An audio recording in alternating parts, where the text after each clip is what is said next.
आजकल ज्यादातर लोग निवेश तो करना चाहते हैं लेकिन तरीका समझ नहीं पाते। कहीं एसआईपी सुनने को मिलती है तो कहीं लमसम निवेश का सुझाव। कई लोग सोचते हैं कि अगर एक साथ बड़ी रकम डाल दी जाए तो रिटर्न जल्दी मिलेगा, लेकिन क्या वाकई लमसम निवेश हर किसी के लिए सही है? असल बात तो यह है दोस्तों कि लमसम निवेश में फायदा तो है लेकिन उतना ही जोखिम भी है, खास करके अगर आप पहली बार निवेश कर रहे हैं या फिर बाजार गिरने बढ़ने से डरते हैं तो ये तरीका आपके लिए परेशानी खड़ी कर सकता है।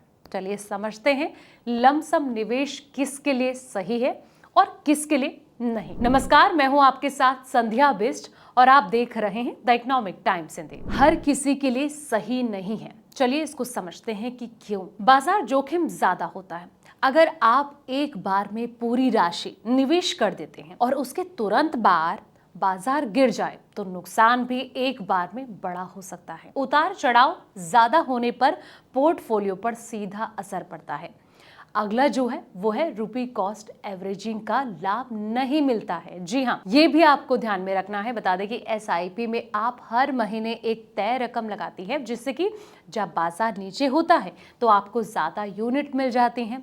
इसे रुपी कॉस्ट एवरेजिंग कहते हैं। लेकिन लमसम में ये जो फायदा है वो नहीं मिलता है क्योंकि पूरी राशि एक बार में लग चुकी होती है। अगला जो पॉइंट है वो है बड़ी रकम की जरूरत। लमसम में एक मुश्त रकम चाहिए होती है। नए कमाने वाले या फिर छोटे निवेशकों के लिए ये हमेशा संभव नहीं होता है। अगला जो पॉइंट है वो है बाजार की जानकारी जरूर होना। इसलिए अगर आप निवेश करने की सोच रहे हैं तो एसआईपी आपके लिए बेहतर हो सकता है। अब कुछ और पॉइंट्स पर बात करते हैं।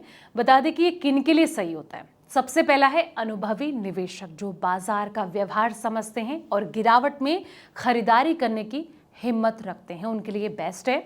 अगला जो पॉइंट है वो है लंबी अवधि बनाने वाले निवेशक। अगर आपकी निवेश अवधि 5 से 10 साल या फिर उससे ज्यादा है तो अल्पकालिक उतार चढ़ाव का असर जो है वो कम हो जाता है।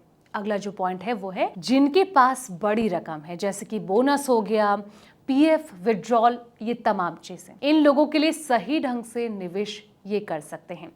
नए निवेशकों को क्या करना चाहिए? अगर आप निवेश में नए हैं, बाजार से आपको डर लगता है या फिर आपके पास रिसर्च करने का समझ नहीं है, समय नहीं है, तो एसआईपी ज्यादा समझदारी भरा ऑप्शन है। एसआईपी में धीरे धीरे पैसा बढ़ता है, जोखिम कम होता है और कहीं ना कहीं डिसिप्लिन भी बना रहता है। तो दोस्तों, अगर आप भी सोच रहे हैं पहली बार निवेश करने के लिए तो एसआईपी ही आपके लिए बेहतर हो सकता है। और अगर आप बाजार की समझ रखते हैं, एक्सपर्ट की राय लेते हैं, तो कहीं ना कहीं आप लमसम निवेश भी कर सकते हैं, जिससे कि आप आने वाले वक्त में बड़ा कॉर्पस तैयार कर सकते हैं। फिलहाल इस वीडियो में इतना ही। ऐसे तमाम वीडियोस के लिए आप देखते रहें द इकोनॉमिक टाइम्स हिंदी।